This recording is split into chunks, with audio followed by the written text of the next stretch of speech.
performance about the Runaways. In 1970s in America, rock and roll was the most popular genre of music. But sadly, all of the bands that were popular were mostly men.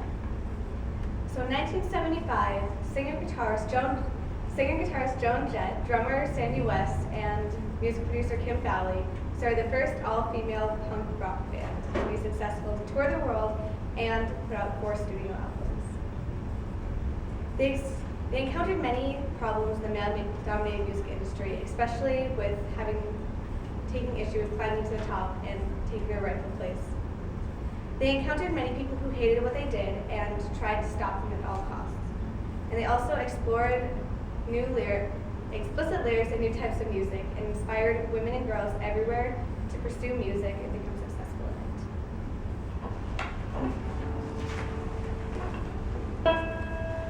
My name's Joan Jett. I'm 15. I was the rhythm guitarist for the Runaways, and I also helped start it. You might know me from my band now, Joan Jett and Blackhearts, but I'm going to tell you about a time before that, my time with the Runaways. I remember wanting to do music ever since I was young. As a quote I had told in an interview, maybe it was my parents' fault for telling me when I was 5 you could be anything that you want.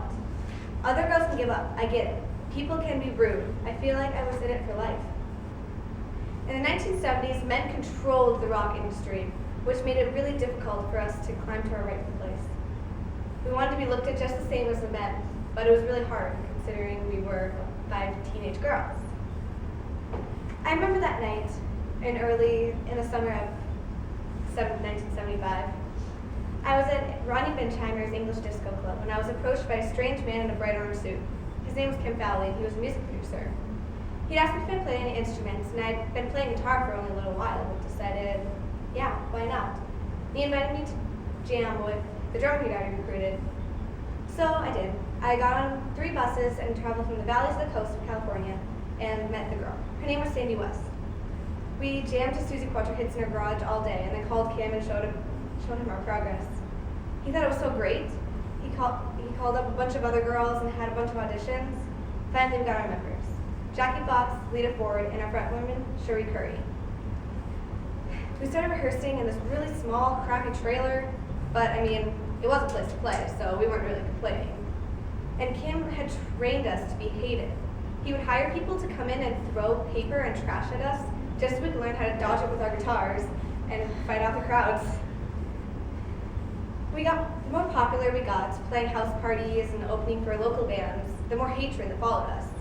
People thought that girls shouldn't be on stage playing the guitar. It was very customary for a women's place to be in the kitchen and not on stage playing rock music.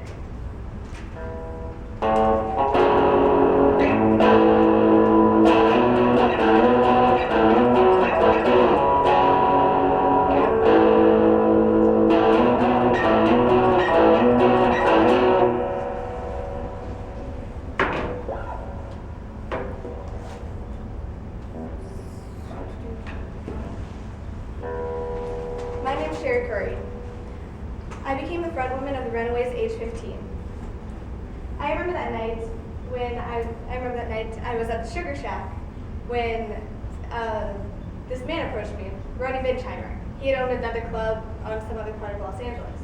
But he introduced me to a man named Kim Fowley, who was looking for girls who sang or play instruments. So of course, I was like, oh, yeah, I sing. And then from there, he asked me to come to an audition, told me to pick a Susie Quattro song, and so I went home and played Fever until my lungs fell out. But none of the other girls knew Fever, so Kim and Joan wrote Cherry Bomb for me, and that was my audition piece. I became the singer.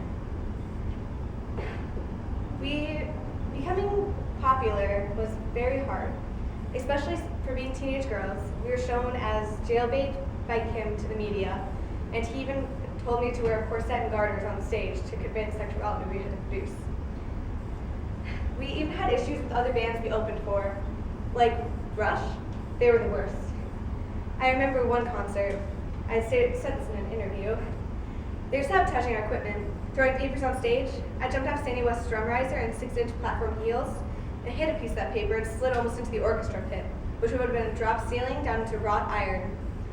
I looked up and they were laughing and laughing and pointing. I really could have broken my neck or worse. We were putting up with this every day. It was really hard to overcome this. The encounters we had with people, it was terrible, but we pushed through. We wanted to make a difference for women everywhere. We started touring nationally and internationally to places like England and Japan, and then we released 4 studio albums and 1 live album from our tour in Japan. But sadly, I had to go to a rehabilitation program. The life of a rock star, no matter how young, was filled with drugs and parties. Then later in 1979, the Runaways toured with the Ramones, and they were dropped from Mercury Records, so the band had disbanded. The Runaways made a lot of progress for girls and women in rock everywhere.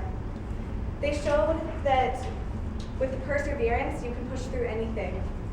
They started the Riot Girl movement in the 1990s and helped start some new bands today, like Bruce Violet, Bikini Kill, and Babes in Toyland. Joan Jett stated in an interview on why it's seen that girls shouldn't be playing rock and roll. My theory is that rock and roll is a very sexual thing in America. And letting girls do it means that they're being blatantly sexual. And in America, girls and women aren't allowed to be. But the Runaways did it anyway. They played rock music and they showed that girls can do anything. They got down and dirty and front and center to show the world that they're the queens of noise and not just one of your toys.